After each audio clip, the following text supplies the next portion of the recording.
Now we're back to CapCut. Let me show you a stretch transition. We can find it under transitions, open the drop down, and distortions. There are a couple inbuilt.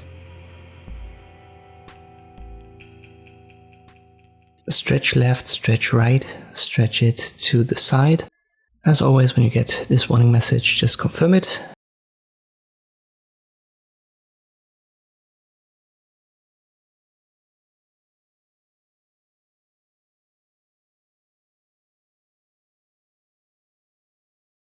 There are two more stretches, and these are more, you could say, a flip here, stretch 2, and stretch without a number stretches it to both sides.